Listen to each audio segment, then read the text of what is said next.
Fabrizio asked me to speak a bit about profunctor optics, given that this is one of the research themes for this workshop. So I'm going to try and set up at least some common language and common ground for, and it'll turn out we'll see some things relevant to wiring diagrams, which Christina will go into in more detail tomorrow. Okay, so the way this talk is going to work is there are only so many whiteboards, and only half of them are visible to both people at the back and people behind screens. So I'm going to say that you guys are going to, as I speak, going to take notes collaboratively in this document on the wiki to get stuff going in that wiki. And also, yes, exactly. And if I want to refer to something I said earlier and it's off the boards and not on there, then it's your fault. So it's up to you guys. Yeah, this is, I'm not an expert on this topic. I'm just trying to set up some sort of common ground. So please sort of ask questions. This is meant to be collaborative, and hopefully it'll inspire collaboration throughout the week.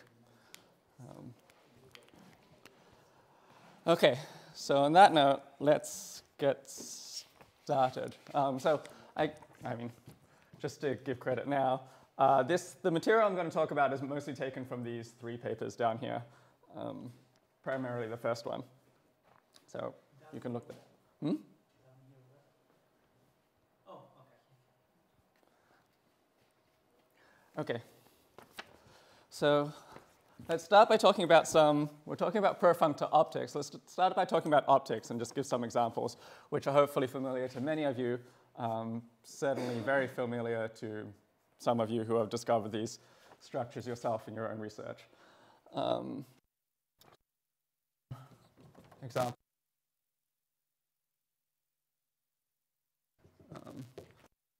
First example, and perhaps most familiar, is the notion of a lens. So let me write this out a bit more fully. A lens. So here I'm going to apologies. I'm using the opposite conventions for optics. So this is terrible because now throughout the week everyone's going to have to ask when anyone writes down an optic, do you mean an optic in the convention Brendan set up or an optic in the other convention? Working in the opposite category, putting the sort of op in optics. So a lens AA prime to BP prime in a symmetric monodal category C. So I'm going to write C tensor as a SMC. So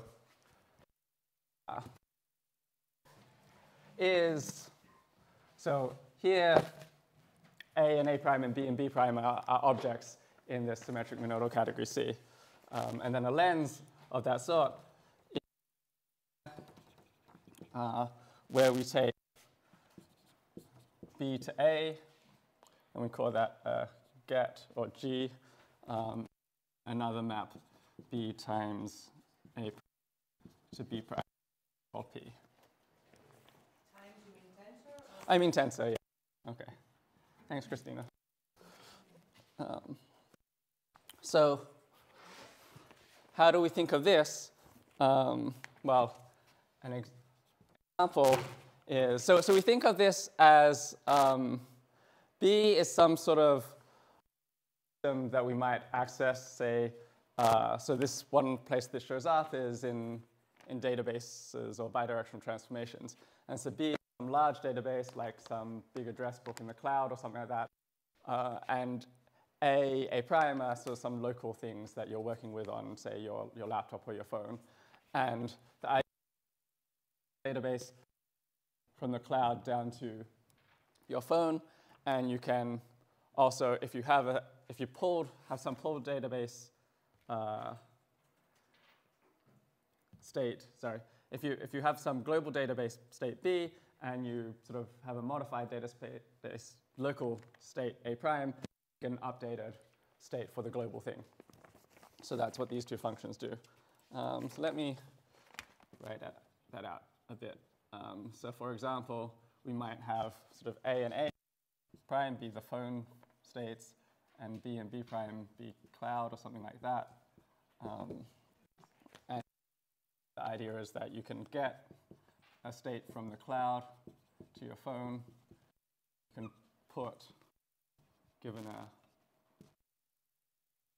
of the cloud, and a new state of the phone you can put to get a new state of the cloud. Okay. Do these compose if the tensor is not Cartesian because you need a diagonal? That's a good question. I had the same question and I asked him like 2 weeks ago. Okay. Let me. Yeah, but it's not important at this stage. Just Let me say examples in set. You're right. It'll become clear. Yeah. And the answer is yes, but the definition I guess I gave is wrong. So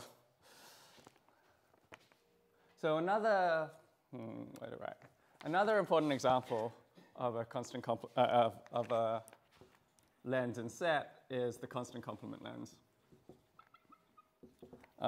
So here we have sets, sort of, call them A and B. Let's call them A and A prime. That seems safer. And we have some other set C. And we can always construct a set, a lens from AA prime to C times A to C times A prime, where our functions are, so we have something, so this is our sort of thing we think of as global. We have something of type C times A. We can project out to get something here. And also, given one of these and one of these, so if we have C times A prime times A, we can, sorry, A prime. How is that working? C times A, sorry, one of these and one of these, C times A times A prime, we can get something of type C times A prime by sort of, I'm going to write pi 1, 3. So projecting out the middle factor. So what these lenses are useful for is still essentially like all these sort of categorical structures that show up in functional programming, useful for piping around data. And this is sort of a very fundamental way to pipe around data. I'll draw some pictures now. I meant to draw them later, but the whiteboard space is limited. Also, is that an issue for anyone that can be fixed? Okay, cool. Well, we won't be able to fix the pictures in real life. You probably won't know. Our skill, not just that, but we will try to do our best. Well, you're distributed, so as long as one person does each. It's already amazing, actually. Social consensus on the fly. If someone can take pictures and put them Oh, yeah. that would be like next level. That would be incredible. Okay, so going on here is that this structure is used for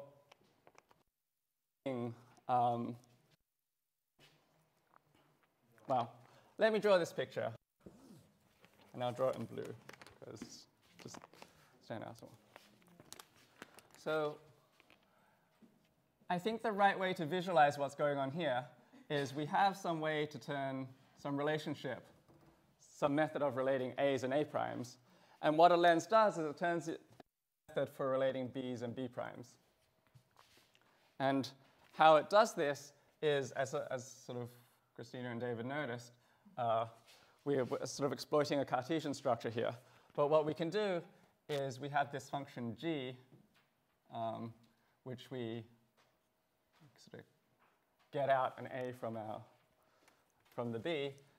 We can use the Cartesian structure to duplicate it. And we also have this P, which is a map from B times A prime to B prime. And so then if we have something in here, some way of relating A's and A primes, then we wrap it in this sort of structure here, and it turns into a method of relating B's and B primes. So what this looks like in the constant complement case is that we have this sort of C and A here, we have A here, we have A prime, and we have C and A prime. And what it's saying is that we have some method of relating A's and A primes, but we just sort of project out, we get this A factor here, and here we just pipe all the way across. So this is saying that we can take our method for relating A's and A primes and get a method for relating C times A's to C times A primes. And so this, for example, is a way of addressing this idea that sort of updating some sort of record locally, even though it's sort of an obvious thing to do imperatively, is not very functional. But here we can take our local update and extend that local update using this lens structure to some more sort of global record. Okay, one example. What's interesting is that there are sort of a whole family of examples of these things. So I'm going to introduce two. The other thing we really want to see, sorry. Yeah, I'm a bit confused. So the picture you just Let me put it back. in there, I mean, this kind of gives me a map between, for example, like morphism from A to A prime to morphism from B to B prime. I would assume like you could also get the other direction, and you probably get a bit more stuff. So you assume that you get the other? From A prime to A, right? You can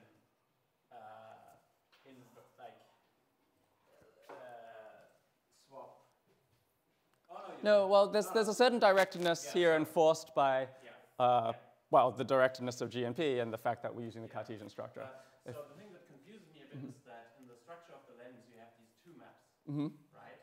And now you basically combine them into one such map. The question is, do you recover these two maps from this mapping between morphisms? Yes, you do. So this is a very special thing about set, and it kind of obscures the more general categorical story. So in general, you don't recover these morphisms P and G, but I will explain that. It should become clearer in about 10 minutes, but it's a very good observation.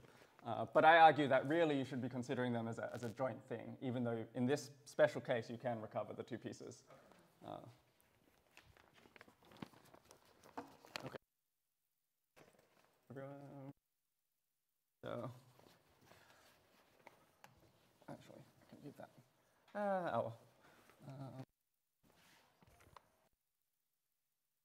Is that picture somewhat up in that thing? Oops. Ish. Yes. Okay. You can see later. Nice. Just let me know if you need to hold it somewhere. Oh, cool. You can take control. Okay. So that picture's gone then. I'm going to talk about now prisms. So a prism is dual to a lens. So a prism A prime to B prime in set is a pair. And I'm just going to dualize what I wrote. And so it's now a map I'm going to call M. So I'm also swapping the order for some reason. M from B prime to plus A. Sorry. M, which goes from B to B prime plus A. This is the coproduct in set, so the disjoint union of sets. And then a map A prime to B prime, which I'm going to call B. And the intuition here is that this is, what do you call it? Casting between types. So for example, if I have some integer type int, so this example is analogous to this previous with clouds and phones. But if I have an integer type int and some other type real, where int is some special case of real, say, then a prism like this gives us sort of two maps where we can, we have a map from real int integer question mark, which goes from real to real plus int. And this says, here's my real number. Is it an integer? If so, I guess we, what's the right word? Put the type down to integer. If not, if it's actually a real, then we leave it alone. You mean a real that is not an integer? A real, yeah. If it's somehow proper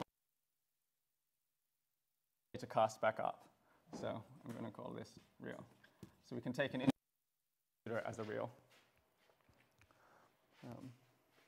So that's some sort of important prism, right? And that composes in any category with coproducts, or do you need nice coproducts, or what do you need, or is it? This should compose in any category within coproducts. These sort of abstract notion of prism. I don't know. Okay, and then we have things like constant complement prisms. So if I change these times to plus, then I can always talk of a prism from AA prime to C plus A to C plus A, which you might not be surprised. We just sort of pair things up. So what do I need? I need a map from C plus A to C plus A prime plus A. And I need a map from A prime to C plus A prime. And these sort of canonically come out of the coproduct structure. So I'm going to write iota for inject into the first and third factor, and then I can inject into the second factor. Right. So again, sort of trying to think about what's happening diagrammatically in terms of information flow.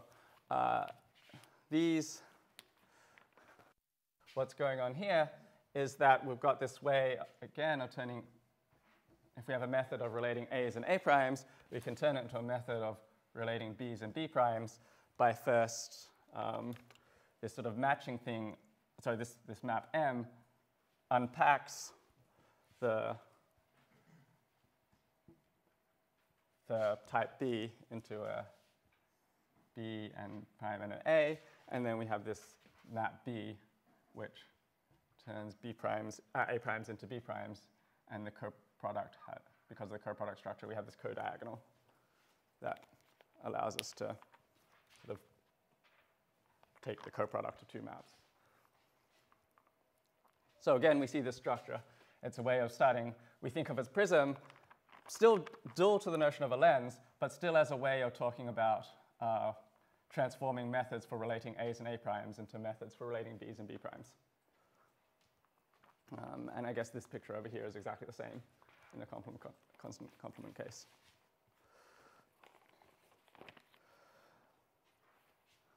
Okay, so one more very trivial example of a lens, and I'll erase that. And this diagram. Sorry, one more trivial example of an optic. A traverse, an adapter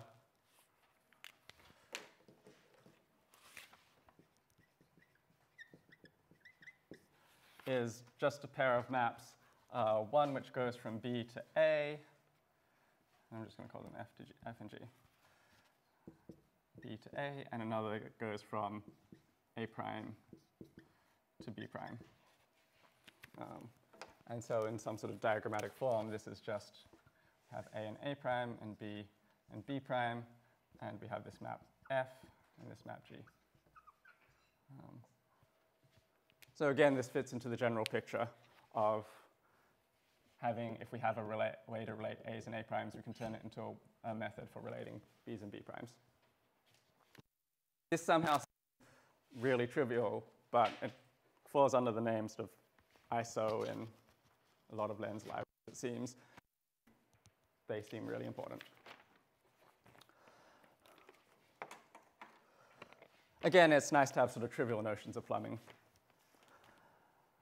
Okay, so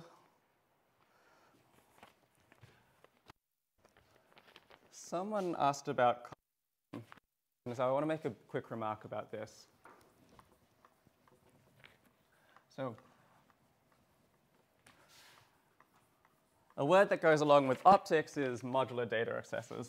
And the modularity is in some sense this notion of composability. What's really important is that you can compose lenses to build other lenses. So you have this theory of, well, accessing data in some sort of modular way. So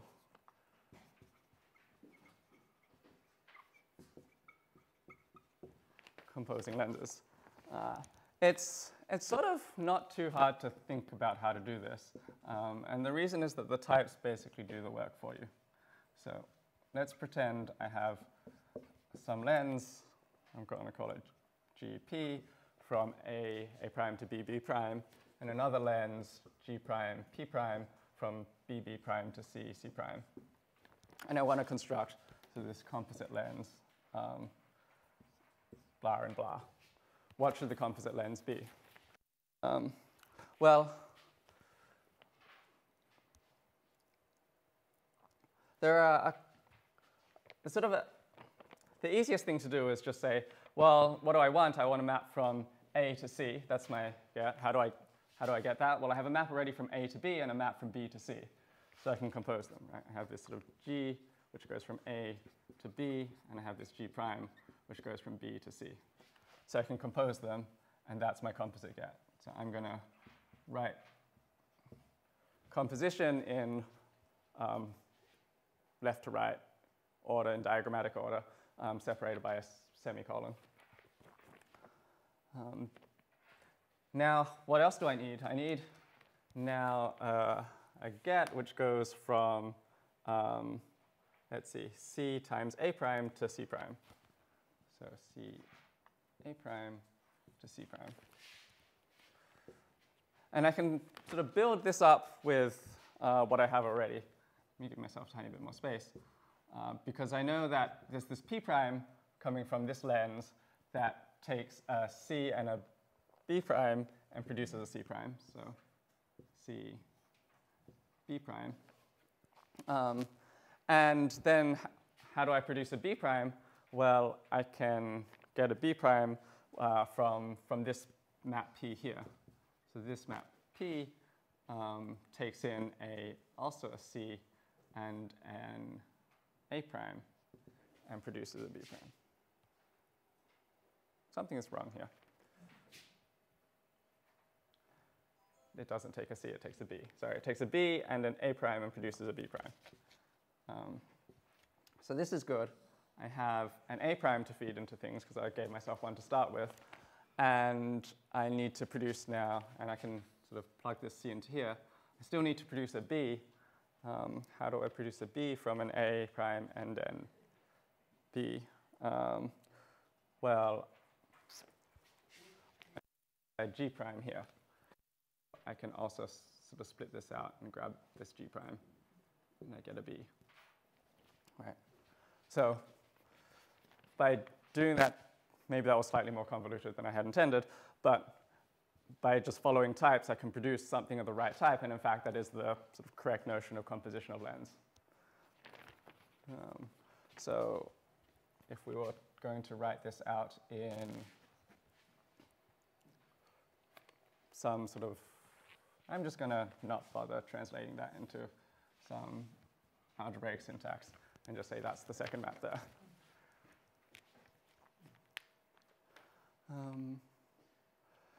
So how are people doing? Another way to see this is to try and use these sort of nesting diagrams. And that sort of makes it a bit more clear that it's associative too. But I don't know whether people want to. Are people happy with, so one thing I can claim is that lenses form with this notion of composition, this sort of set-based notion of lens is a category, where the identities are sort of, let's think about what the identity should be. We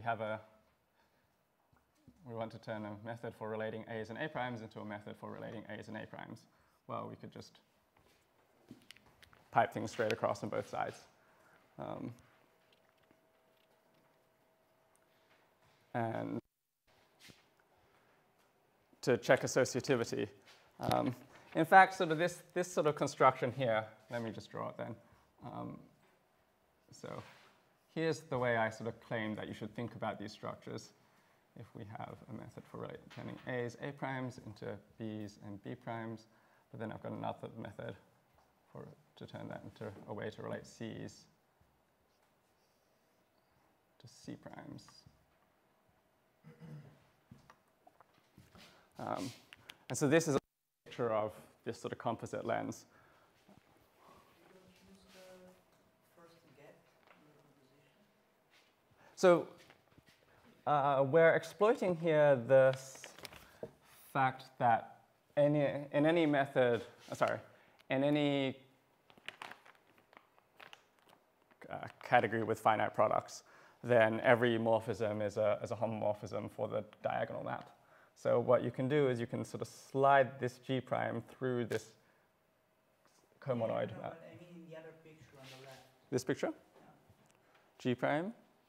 So this map is this map here. Oh, yeah, okay. And then this map, what I did is I sort of slid this through here, and then I put it over all on this side. So it's expressible. I mean, I guess this is me making now an argument that this notation is, or this way of thinking about things is better than this way. Because even though it's expressible in the two pieces, the composition, it seems more natural to me to have the G prime here rather than duplicating the G prime and having it once here and then sliding it all the way to this side and having the G prime also here. Mm-hmm. I think I'm just getting very confused with the way it's backwards, but I think the one that you wrote, like G goes from B to A in the way you're talking about it. G goes from B to A. That's true. Yeah, no, the first So, okay, this is, oh yeah, sorry, I did this, thanks. yes.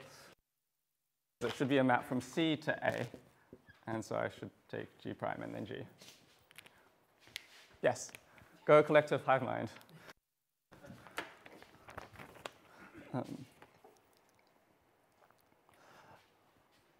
Okay, so we've sort of got a few notions of different notions of optic, lens, prisms, adapters. We've seen how to compose lenses. I've kind of argued that this picture is a slightly better picture than this picture, although that's probably not compelling yet. But one thing that comes out of this to me is that somehow this composition is still fairly opaque. This is very opaque to me. This is slightly less opaque. It's slightly less opaque, but it still doesn't really get at a way to compose lenses and prisms.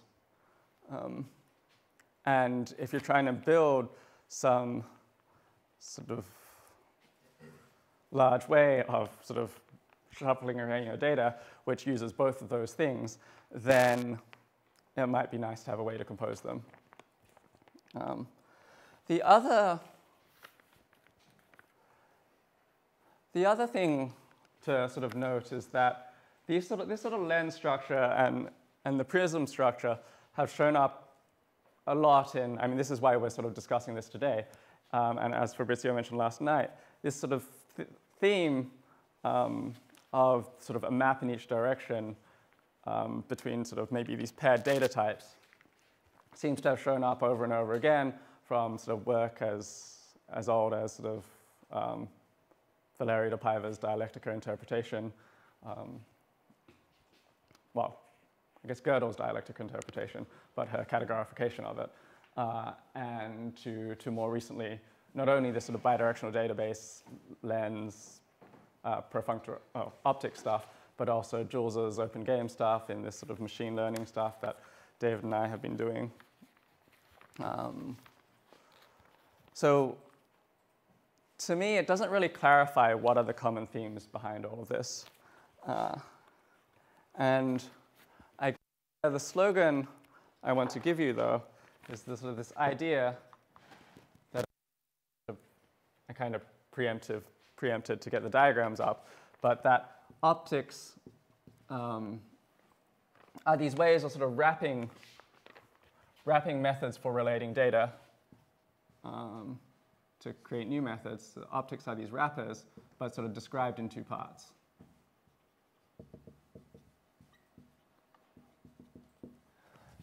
And so the correct way, I think, to think abstract about what an optic is, which comes from this Mitchell-Riley paper, is as follows.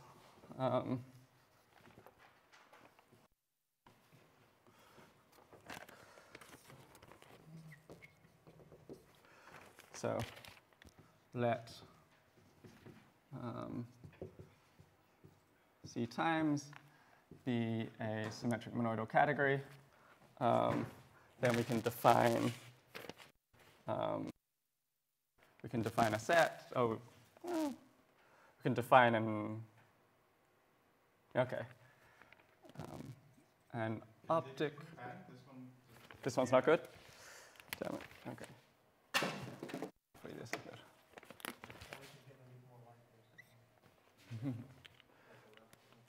Light?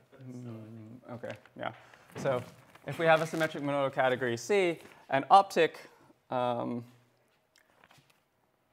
of A to A prime, B to B prime is an element of this. So I'm going to write optic sub C A prime, B prime. That's just notation. This is defined some coend over objects in C of maps from B to M times A times C to M times A prime, B prime. There's sort of these, this has this sort of two-part idea to it, but we're sort of quotiented over using this coend over a bunch of different things. So let me be a bit more explicit about what this coend means. So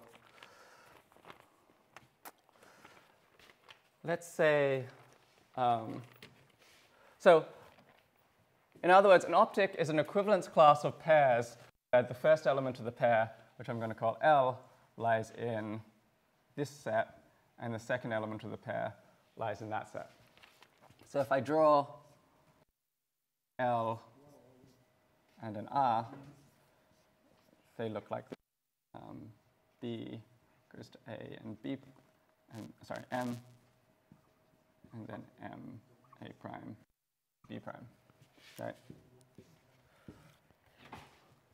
So here is an example of an optic, but what we're doing is we're quotieting by this, by some notion sort of parametrized by these M's.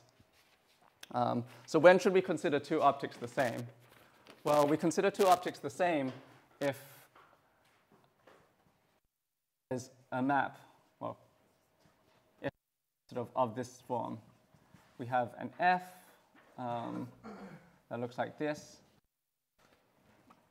I'll call these L prime and R prime. Is considered to, I hope you can see this on the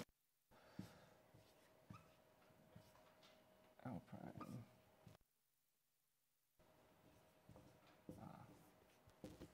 To this optic. To consider these two things equivalent is precisely because sort of connect, they form the same expression. So what's going on to me is that we really want to express this sort of categorical form, the single piece, right? But category theory sort of divides things up very much in this sort of input-output way. And so we have sort of these pieces, we're going from inside to out. So to get at this notion of going from inside to out, we have to sort of split it up and divide it up. We have to split it up and describe it in two pieces. But that's sort of an artifact of representation, the sort of representation that comes natural to the language of category theory. Wouldn't it be more natural to probably have an operatic description of what optics are? Probably. Yeah. I always imagine that interpreted operas, there's something that allows you to feel things inside out. So it would seem natural to me trying to describe this in an operatic fashion. Yeah, that's a good observation and something we should maybe think about more this week.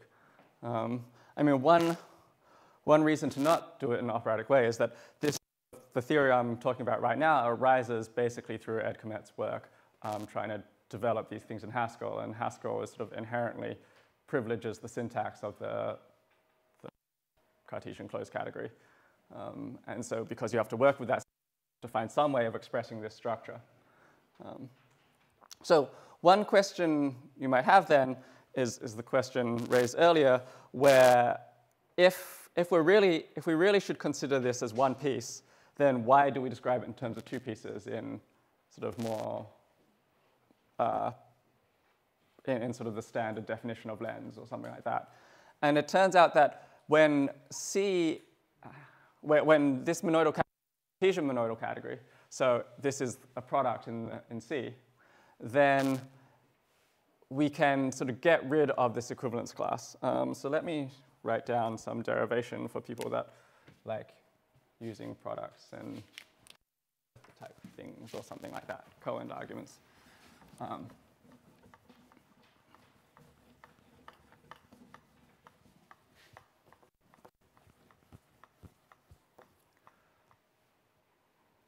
So when in some category C times, we have optics from A to A prime, B prime is equal to this coend of C m times A times C to m times B, A to B, A prime to B prime.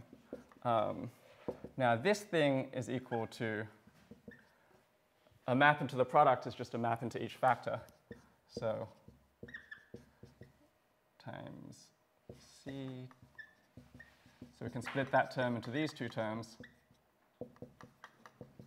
Now this thing is independent of M, so we can move it outside the coend. Apologies if you are not so familiar with coends, but it might be sort of intuitive at least that if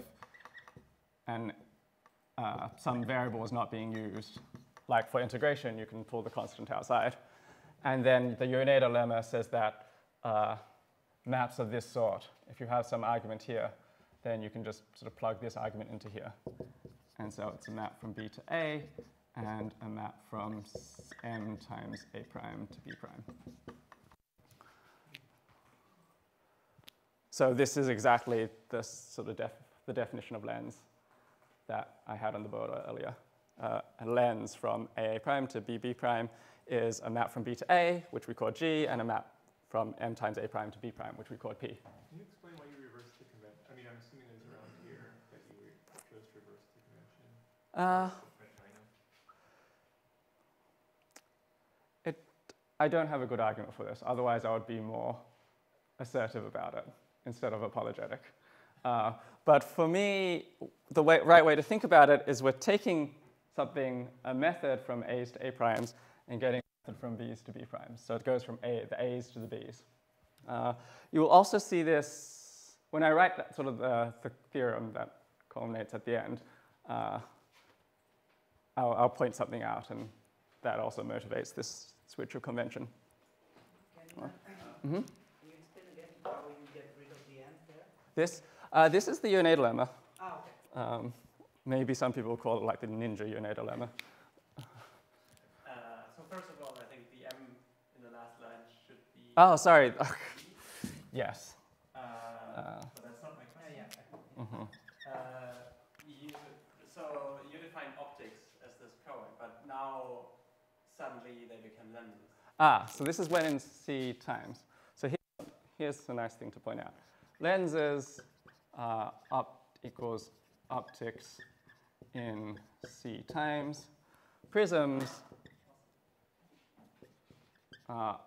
optics in C plus, so when C has coproducts. Change. Yeah. These are now faster than I had hoped. And then that actually raises a good point. So what are adapters? Oh, this is not much better. Now, what I really want to do, but I didn't want to sort of introduce the technicalities, is instead of saying C is a symmetric monoidal category, I'm going to get rid of this, sorry. I want to say that C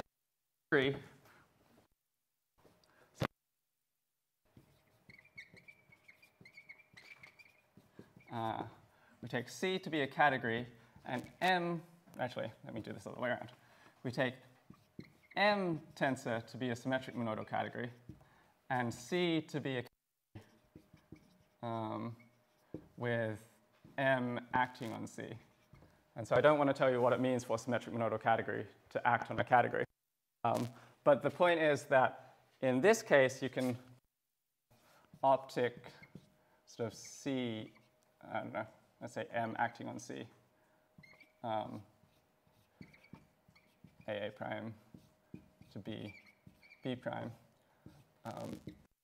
and talk about the coend over sort of thing acting category. C, B to M acting on A, I'm just writing dot for the action, and M. So, well, the relationship between these two things is just like any monoid naturally acts on itself, any symmetric monodal category acts on itself. So we can always consider C as a category C acted on by the symmetric monodal category C tensor. But if we do it more generally, then we can still form this thing, and this is still a good definition of optic. We can still compose these things and so on. And if we pick M to be the trivial category, or the action to be trivial, then the notion of optic we get is just a map from B to A with a map from A prime to B and a map from A prime to B, which is exactly what these sort of an adapter is. So an adapter is an optic with trivial action.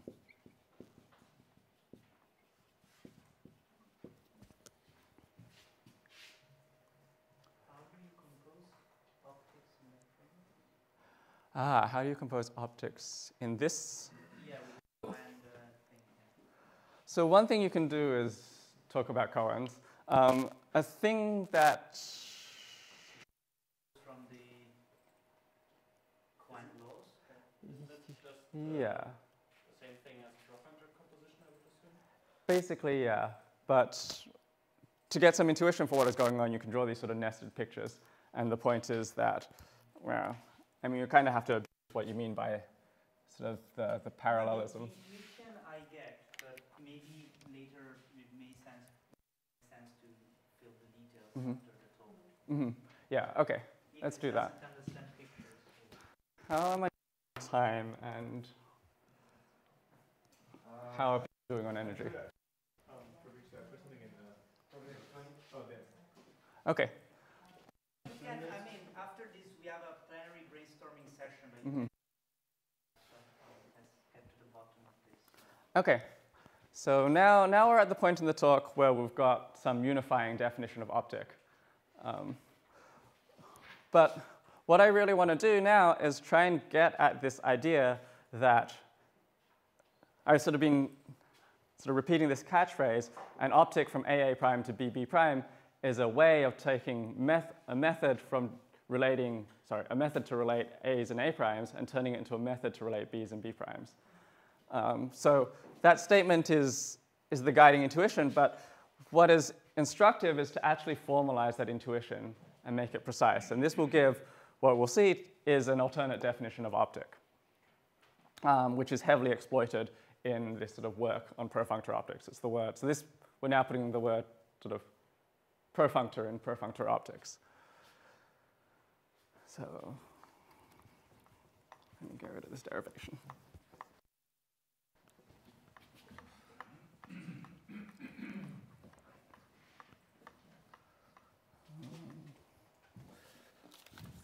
And I plan to tell you what a profunctor is. Yes. Okay. Question? Yep. Up until this point, there's no more intuition about how composing a prism with a lens. Right. So this is what motivates the switch to profunctor optics. So if you sort of look, I mean, you can see this in the history too. If you look at Ed Komet's lens library for Haskell, the lenses are done from, the lens part is done from this sort of very set-based lens, two-part viewpoint. And then suddenly he realizes that it's difficult to get this sort of more general theory. And so the latter half of the library is done in this from the perfunctor perspective, which I'm now going to introduce. And apparently this makes the library slightly annoying to work with, but I have no idea at a personal level. Christina? Was the action already introduced in Riley's paper? The action is introduced in Riley's. Yes. Why action? Was it motivated by something? I mean, it's a great generalization in viewing a tensor product as an action of a, but why specifically? And was it used further to do something else? Yeah, so I guess I've only given very trivial examples of, well, I've given lenses and prisms, and then I give adapter as a slight generalization, but maybe you just say, well, who cares about adapters? So the generalization handles adapters, but it handles also this large class of other examples which I used in practice that I haven't tried to introduce. Is there like, can you fit also grades and traversals in the same level? You can. I don't exactly know the details, but I don't really understand what a traversal is yet. So I'd like to, if you tell me, I can probably try and fit into the framework because I've got Mitchell Riley's paper sitting over there, and it's in that paper. You like pick an applicative in there. Yeah, something like that. Okay, so let me, I'll write a subject heading first. 3. That's not really a 3. Perfunctors.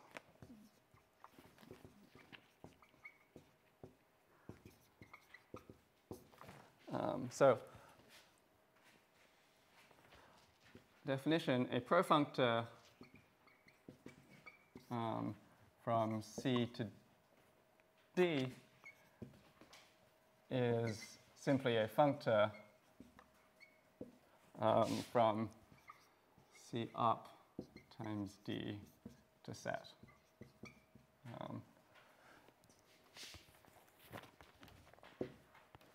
So it sort of generalizes the notion, or it generalizes the notion of binary relation. Sort of the rough analogy you have is that functors are to perfunctors as functions are to binary relations. But the relevant intuition for what's going on here is that if we make, if I just pick some pair of objects, A prime in, so A is apparently in C and A prime is in D, but we're usually going to take C equals to D equals D.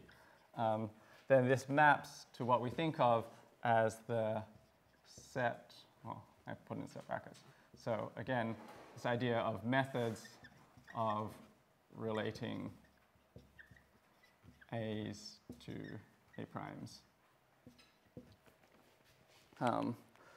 So we might draw this, let me use a new color.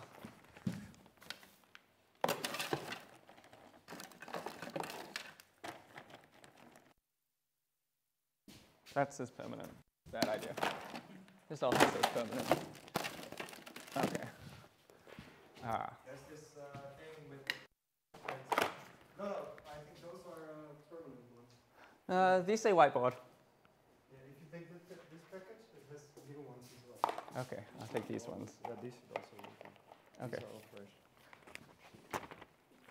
So if I have some sort of, I don't know, blob, this is my method of relating to A's to A primes. What the perfunctorness says is that I could stick some sort of, if I stick an F here in C from, say, B to A, then I get a new way, and now I get a method for relating B's to A primes. And similarly, I can also sort of compose on the other side in this sort of strange notion of composition. Do I need to make that more precise? I'm getting a couple of confused spaces. The intuition, so the point is, if we call this perfunctor capital P, then we get a map from P A prime for sort of B, F from A to B in C, we get a map from PAA prime to PBA prime. It sort of that's bad. That's not appropriately contravariant. Okay. All right, I wrote B to A. For some f which goes from B to A and C, we get a map from this set, which is the methods of relating A's and A primes, to the set of methods for relating B's and A primes. And so we can think of this as taking some sort of lobby method here for relating A's and A primes, and just sort of attacking, concatenating this f with it. F blob.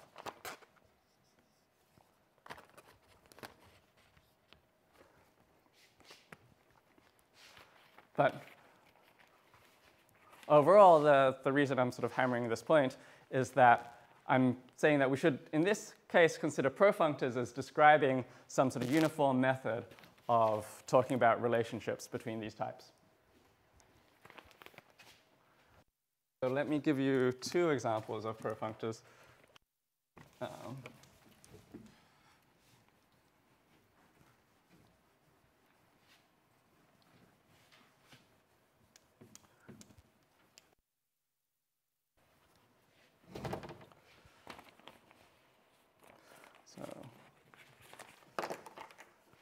Hope you can still see this. Shout out if you can't. There's the Hom profunctor. So given a category C, we always get a map from C up to C to set, where if we pick two objects, A prime, we can map it to the set of morphisms from A to A prime. And so in this case, that green blob is really just a blue thing. It's just a morphism A to A prime. And of course, it's sort of profunctory because if we compose on either side, it produces the composite. That's one. Another similarly, a similar sort of example, but not quite. There's a functor called, let's call it rel, from set times set. So it's a profunctor from set to set. And if we give it two sets, it gives us the set of binary relations. This is kind of tautological. Subsets of A times A prime. Right. So this is also a profunctor, and maybe so it gives some flavor that this can be more general than a Hom functor, but it also has this flavor of talking about the ways to relate A's and A primes. And in fact, this sort of thing is incredibly important in this dialectica interpretation work of Valeria. You can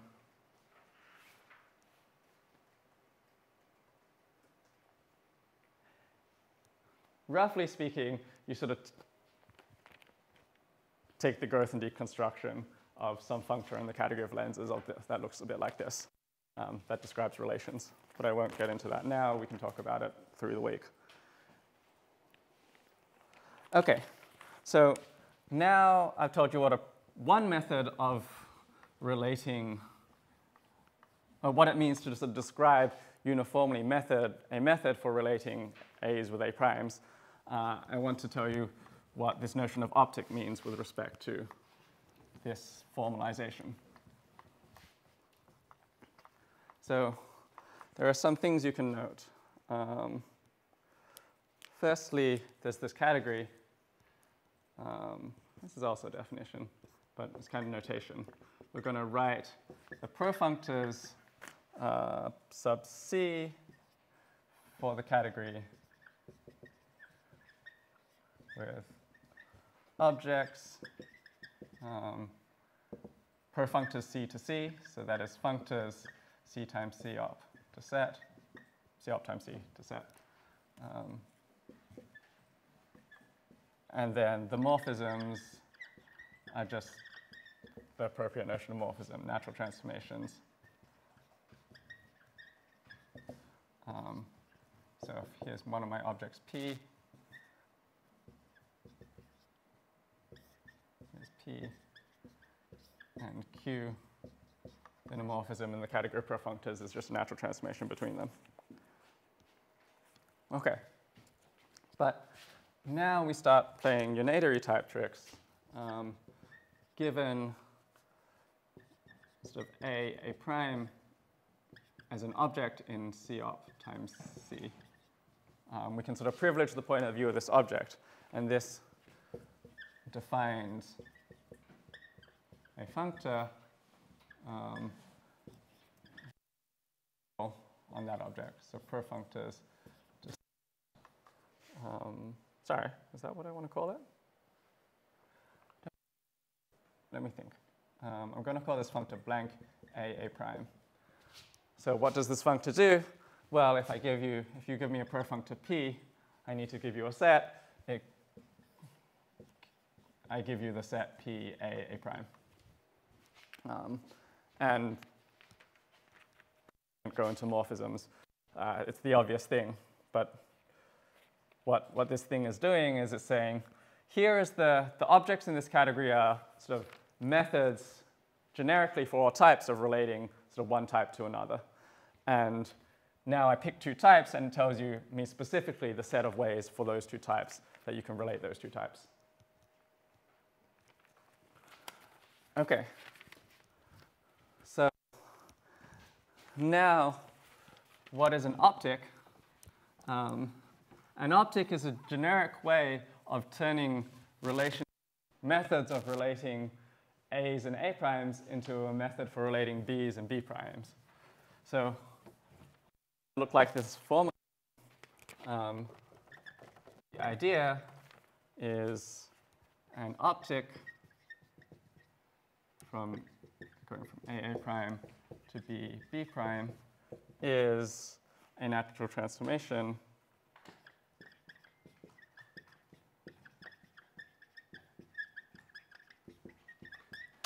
from, so we have the category of per functors. We have these two maps to set given by A prime and B prime. And we can talk about sort of parametrically or naturally relating them. So now this has reached the point of abstraction where this takes a little bit of staring if you haven't seen this before. But let me try and run through it. It's probably not going to be sufficient. Here, what we're saying is that for any generic method, it's going to tell us the ways to relate A's and A primes. Similarly, for any generic method, we get a set of methods for relating B's and B primes. And so the optic says that for all methods, we get a way to sort of, so i.e. the components of this natural transformation, for all, we get this map called alpha sub P, a function from P A prime to P B prime. It's a method of relating things, and then we get a way to turn the methods of relating A's and A primes into the ways of relating B's and B primes. And furthermore, it's generic. It's fully generic. It's parametric, or it's a natural transformation. Yep? So you think of this as a set. Profunctor is a set of ways of connecting, of relating thingies, and this is the set of ways that A and A prime are related. Yes. Do you have a name for this functor, or this functor? We should come up with better language to say this without saying method of relating ways of relating methods of relating methods or something.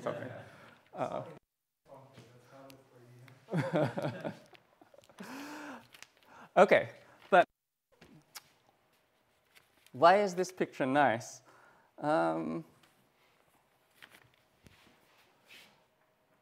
There's something you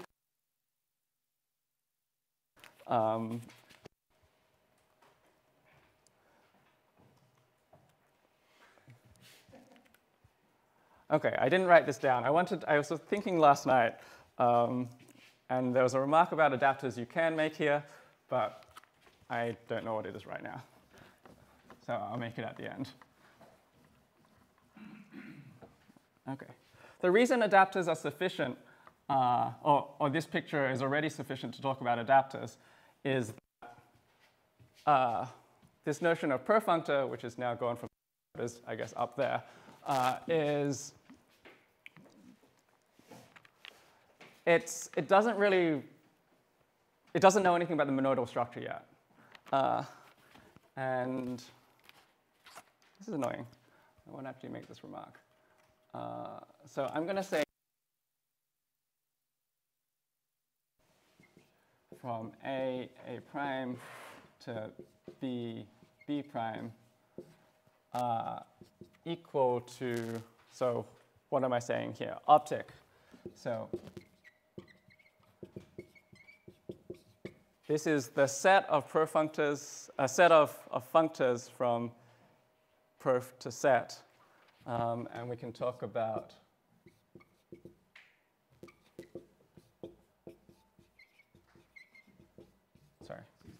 so this is the category where these alphas live. Yep? You call this the idea, is it not the definition?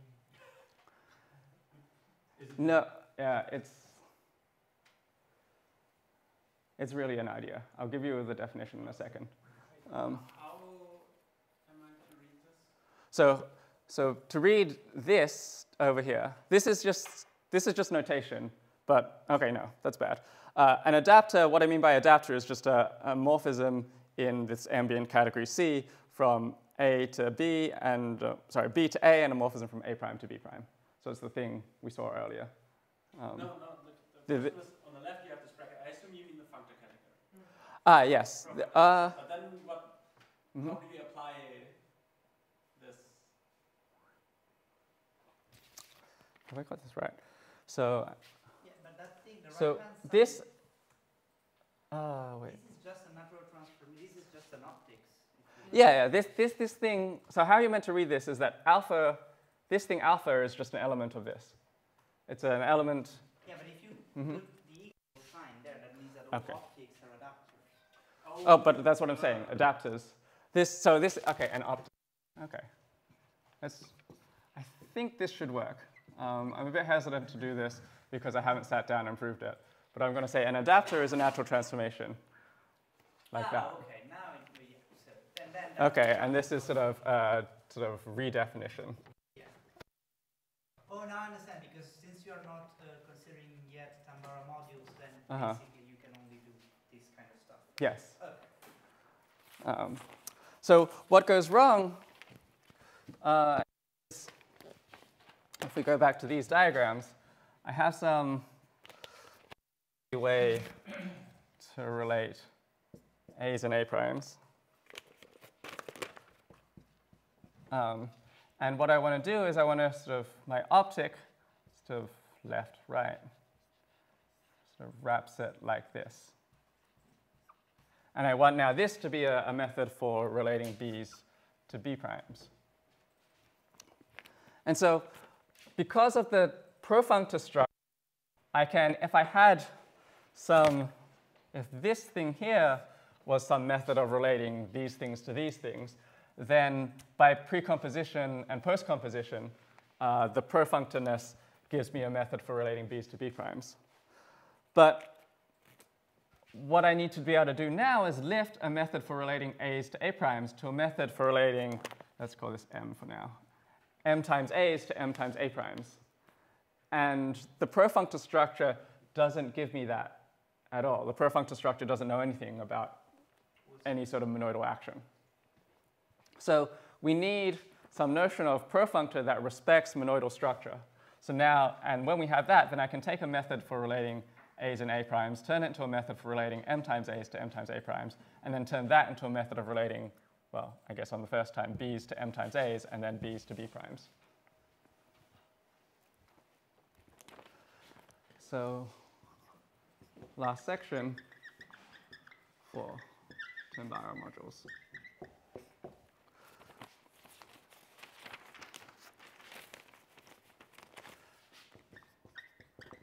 So here's definition. I'm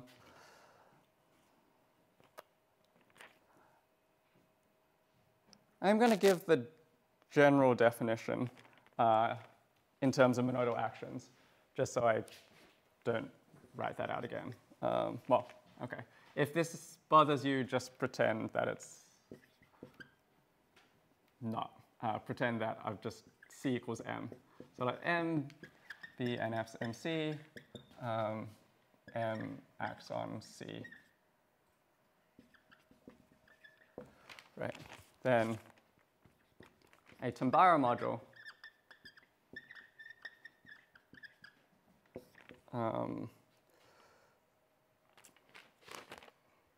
is a profunctor. So C op. So here's my profunctor P, C op times C to set, together with, so is sort of 1, a profunctor, and 2, a family of maps. Sorry for the squeaky pen, which I'm going to call zeta, and it's a family in A, B, and M from PAB to PM acting on A and M acting on B. So again, if you don't like actions, just imagine that dot as a tensor, and maybe that might be slightly better for you. Such that, so now we have some conditions, such that, okay, we're going to say zeta is ABM. This family of maps is natural in A and B, dinatural in M, and B sort of respects M action. Okay, let me write that out more fully. Not because it's incredibly enlightening, but because it's at least good to be precise. I think it probably would be useful to elucidate dinaturality. Yeah. Yeah, so assume naturality is suitable enough for people. So, Is there like a functor and equivalence to convert? Like, is there a functor that definition for functors with respect to modal actions? yes. Yes. And I guess maybe I'll just say this since I wrote functor. But anyway, yeah, there is an equivalent notion of functor. In fact, every functor is a sort of canonically a profunctor. And so that coincides with the way that functors. Sorry. So if you take a functor and view it as a profunctor and demand that that be a Tambara module, so equip it with some family of maps like this, then I think that's exactly the same as the functor respecting monodal structure. But we'll have to, sorry, monodal action, yeah. But we should unpack that. What in M means, so we have PAB, and we can sort of get to PM times A and M times, sorry, I'm saying times, but I mean M acting on A and M acting on B. We can get there in two ways. We could apply the action to M first, or we can apply the action to, sorry, is that really what I want? Dinatural. I want this.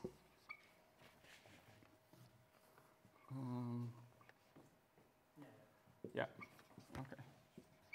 Sorry, I meant, what does this do is that this allows us to sort of put an M on both sides. But also, if we pick in C, then we can apply that on both aspects of both factors as well. And we want it to commute. So maybe it's best just to write it out and not try and interpret on the fly. So zeta ABM, zeta ABM. And then this is, I guess if there's an F, I might call this P. It is really like a natural transformation, but the arrows like permuted. Instead of being up, up. Yes. Yeah, it's yes. like vertical, horizontal. This is like square, square. Yeah. But also the two arrows you have go from the same object, right? Yeah. Where otherwise they would be parallel. Yeah. Yeah, exactly. That's what I'm saying. same kind of distance up, down, yeah, with different objects. Now you have like one corner and the other, the top corner and the bottom corner. It's like it's split like this way instead of this way. Yeah, so there's a nice string diagram thing that you can do, understanding sort of, you've got some sort of type string diagram and sort of, I don't know, another time. We've got all week. So what is that reading like? It's P at it and P at F? Sorry? Oh, this says, so F, I want... No, what is just in the parentheses after the P, like the closing arrows of the square, I can't read what's in the parentheses after the P. P, identity F, and then P, F, identity. Where F is of type, I guess, M, oh. Is that? That's not well done. I want F to be a map from N to M in M, and then you want another F. We want like F applied to the identity on B or something like that. So identity of M tensor A, and then I don't want to dwell on that right now. There is a canonical way you can pull out these maps from something in there, and we need that to commute. Okay, so the other thing to talk about is, said what? So we have naturality in A and B, and we have dinaturality in M, and then what does it mean to respect the M action? Well, we need to respect the unit, and we need to respect the monoidal product. So the monoidal product, okay, I'll do the unit. So respects unit looks like this. If we take P of AB, we can map that to P tensor, sorry. Yeah, identity, the monoidal unit of M acts on A, and the monoidal unit. So we have this map zeta AB monoidal unit. But we also have, by the notion of action, M from the identity acting on A back down to A, and similarly the identity acting on B. There's an identity map here, and this diagram must commute. And then finally, it must respect sort of the action. No, respect tensor in M. Right, so this is respects unit I in M. And this is simply, if we have PAB, we can act on it by M. And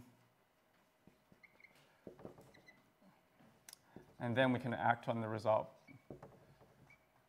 by N. When you say it respects the M action, you meant that it respects, when you wrote B, you meant what you're writing now? Yeah.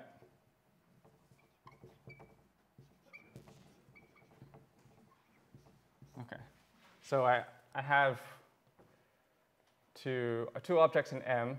I can act on, and they're called M and N. I can act by first M, then I can act on by N. But I could also tensor those two objects together and then act by the tensor product of them.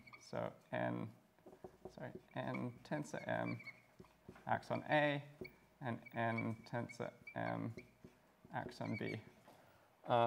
And there is a resolving map that, coming from, again, this sort of notion of the definition of action that goes there, and we want this thing to also commute. You don't need an isomorphic on the bottom edge?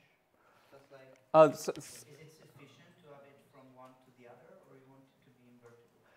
I think for the definition of, so if we were just considering C as a monoidal category, right, then this is just, the action is tensor, and so this is just given by associativity. So it often is an isomorphism. We're not actually. Shouldn't we go in the other direction? Because presumably it's like saying I can do 1 plus 2 equals 3, but I can't give you a canonical decomposition of 3. So you are basically saying that you are able to unpack the action in its components. Yeah, I see your point. Yes, so I think it goes in the opposite direction. Okay. You can just invert also the one on the top. And then Invert the one. So this is, these are zetas. So these ones are not required to be invertible. But yeah, no, yeah. I think this is probably an ISO for the definition of action to be a nice definition of action.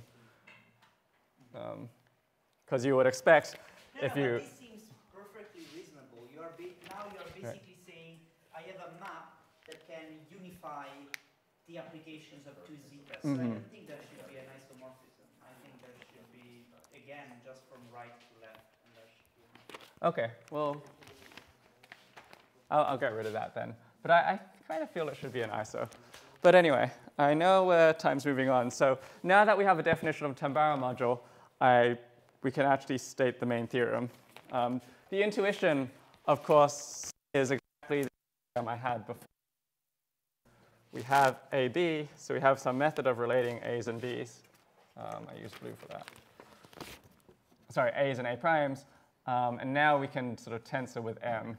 And this map here precisely states this way. It says for any M, we have a way of sort of talking about how to relate A's and A primes and turning it into a way of relating M tensor A's and M tensor A primes.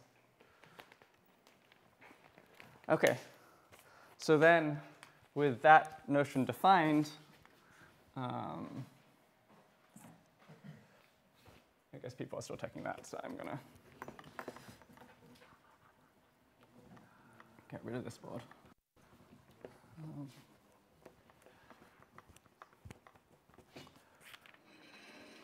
With that notion defined, I can state the main theorem that I want, which is simply this.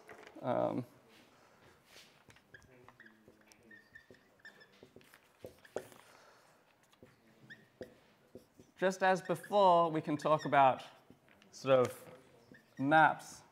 So there are these canonical elements of this functor category from Tambara over sort of MC to set, which are given by picking an object, I guess a pair of objects.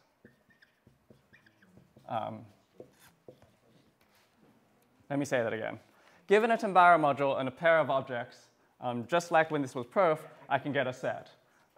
And so you can perform exactly the same construction as we saw before. Do you have more restrictions on the morphisms? Like, can they do Oh, good question. network transformations? Or? I'm going to write that. Are those kind of? I'm going to write that at least where the dinaturality square is. Sorry, I missed a small point. So the morphism of Tambara module natural transformation, of course, but monoidal action. So definition.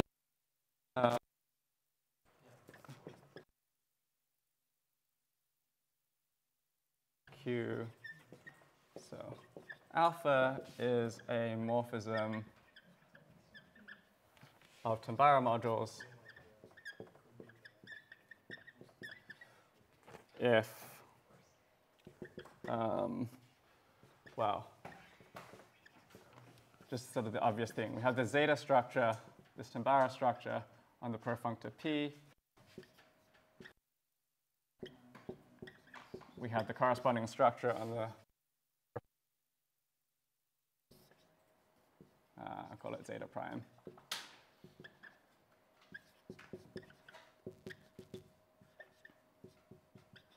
But we also have naturality. Alpha gives us maps from PA and from PM acting on A to P, sorry. And so we want this to commute. Okay, so now that we have a notion of Tambara, morphism of Tambara module, we can talk about this Hom set.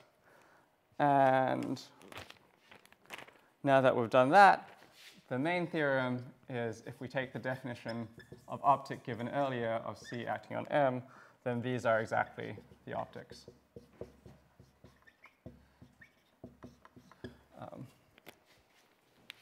But the main point, These are, sorry? maybe I missed this part, but these evaluation things are Tambara modules. What are Tambara modules? Blank AA prime. Oh, no. A blank AA prime takes a Tambara module and gives you a set. It's literally evaluation. Oh, Yeah, it's just evaluation. But again, this statement here you should read as the formalization of an optic is a method, sorry, is a way of taking methods of relating A's and A primes and turning it into a method for relating B's and B primes. And this statement here is the definition of optic as a coend, that is, of these wrappers.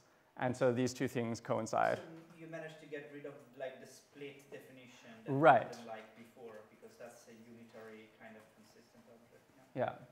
And then because your optics are now just natural transformations between sort of these maps from essentially perfunctor to set, you can compose optics. There's a little sort of something slightly dissatisfying in that this notion depends on this M and the C, right? So you can't really, at least as far as I can see, you can't strictly compose like lenses and prisms in a nice way.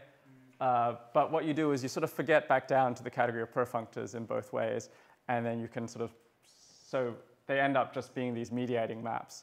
So that is, what this says is a lens is a bunch of maps from, for every P, we get a map, I guess alpha P, from P, A prime to P, B, B prime. And so no matter what so if you're thinking of your optic as a collection of these alphas, given one optic, which is a lens or something, you get something like this, and then another optic, which is a prism, you get something like this, and you can just compose the functions. So you can sort of then have some somewhat sensible notion of composing optics, but I'm not sure whether it has a nice uniform theory behind it that sort of makes them both Tambara structure, like that really acknowledges the existence of the different Tambara structures. Don't you kind of have something like operation between different actions? I mean, if you have lenses and prisms, you have two different actions, and you go to a common action, to go to affine traversals, where you can actually have both lenses and prisms. That sounds like a very sensible way for the theory to proceed. I don't know the details, but yeah, it sounds like morphisms in that functor category, because this functor category. yes, because we defined what a morphism in Tamb MC means. Wait, I think this is just a set to me. In here we have morphisms. I mean, in here the objects are these evaluation things. I mean, the objects in there are. So the objects in this category are these evaluations. Oh, I mean, they're more general, but they're sort of representable special type objects are these evaluations. These natural transformations between them that maybe are in that document. But why is it?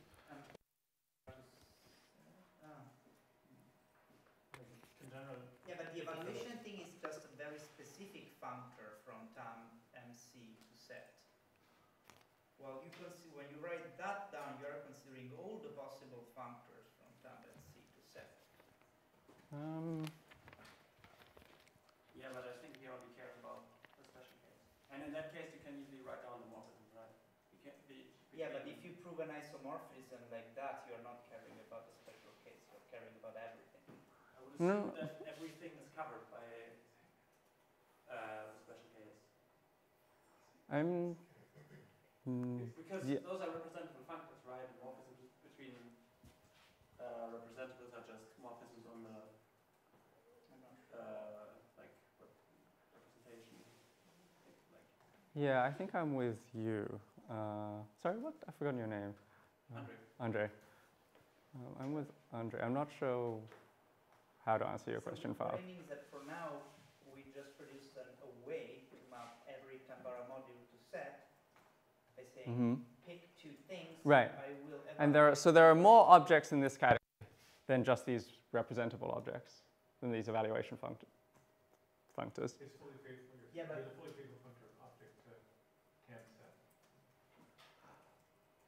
set. So you're saying if you ignore these categories, what I mean is, what's the relationship between this category and this category? Oh, I'm just, I would No. Yeah. No, what I mean is that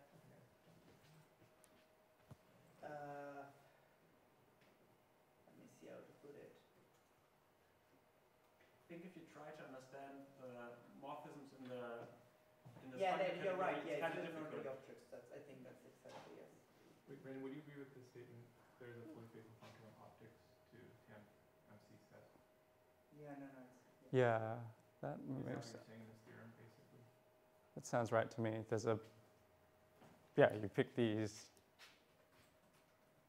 Yeah, pick two objects in here. They go to the evaluation function in here, and the hom sets are isomorphic. And the morphisms in this square bracket category are just like normal natural transformations between functors. Yes. Yes.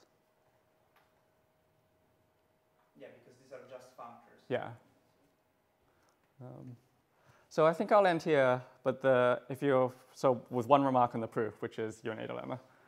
It may have been more clear in the sort of adapter case, but it still works. Great. Thanks. I have a question. What happens if someone tries to work this out in an enriched setting where you don't have set? I think yes. So this theorem.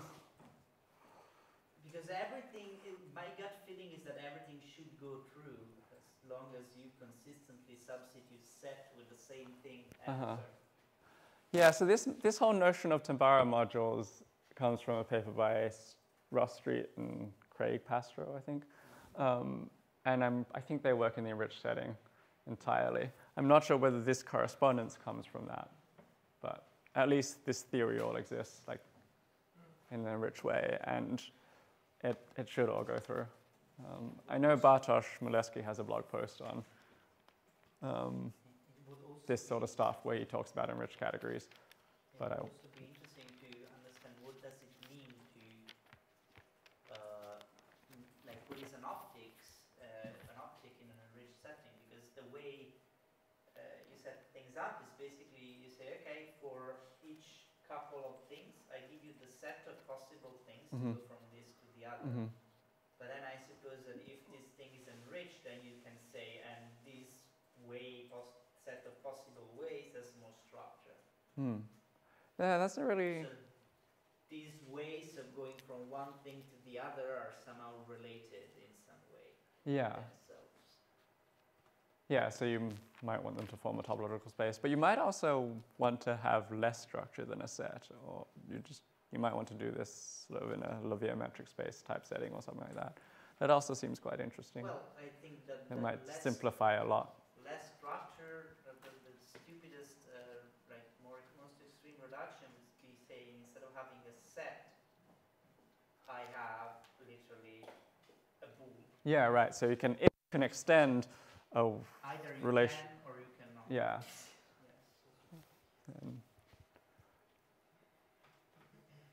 Another question that comes up is if I have a functor from one category to the other, can I derive a functor from the corresponding enriched optics? Yeah.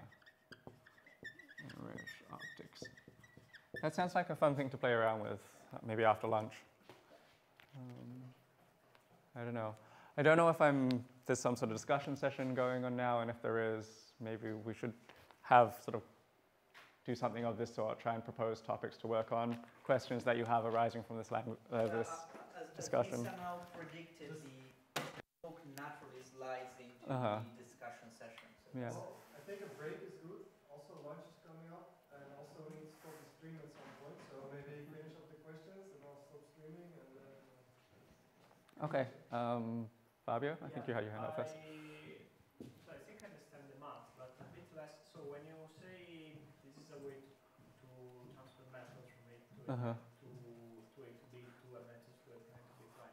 What examples do you have in mind of these methods? So anything that came up in the beginning, like one of these.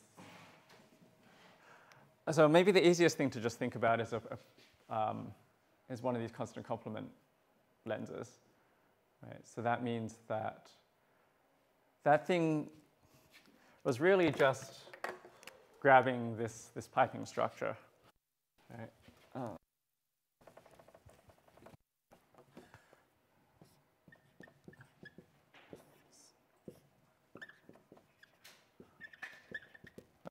These should be C's. So the profunctor, when we pick a profunctor, it supplies sort of a set of things that we can think of as linear.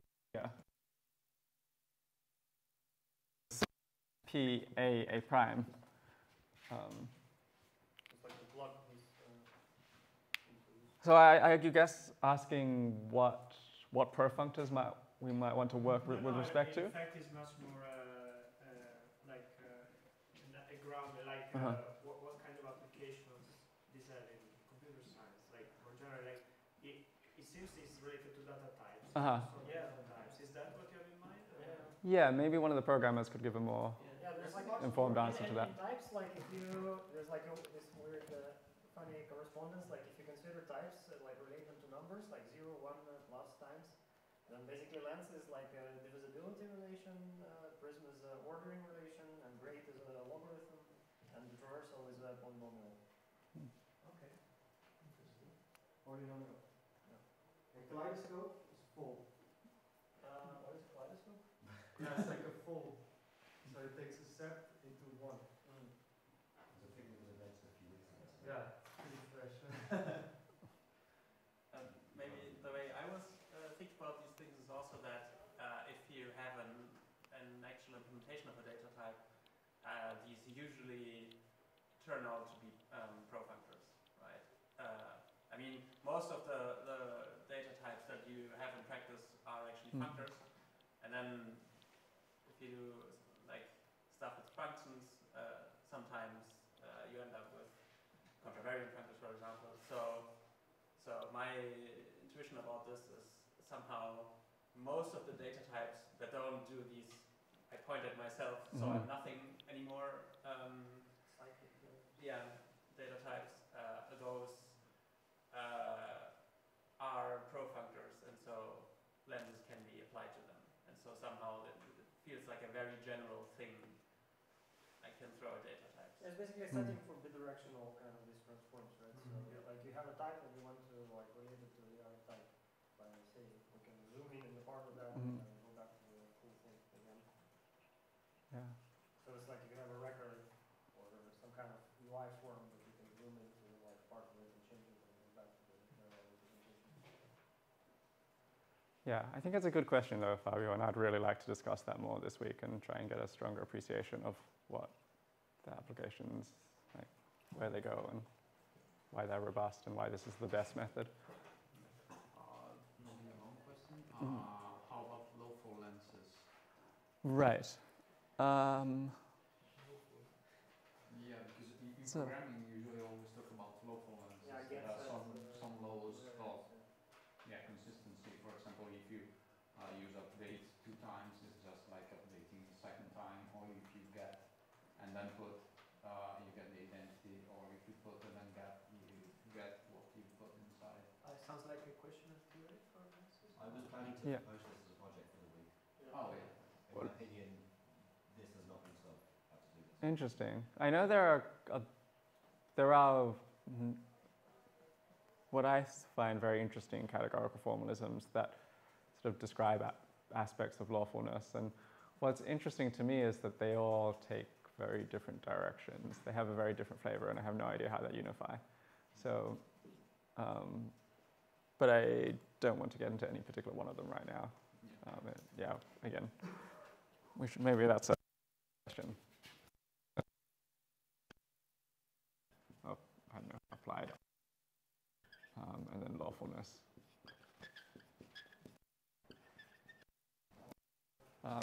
David, do you have a question? Or? No, okay. Let's give Ben another thanks and then one. Great, thanks, have fun.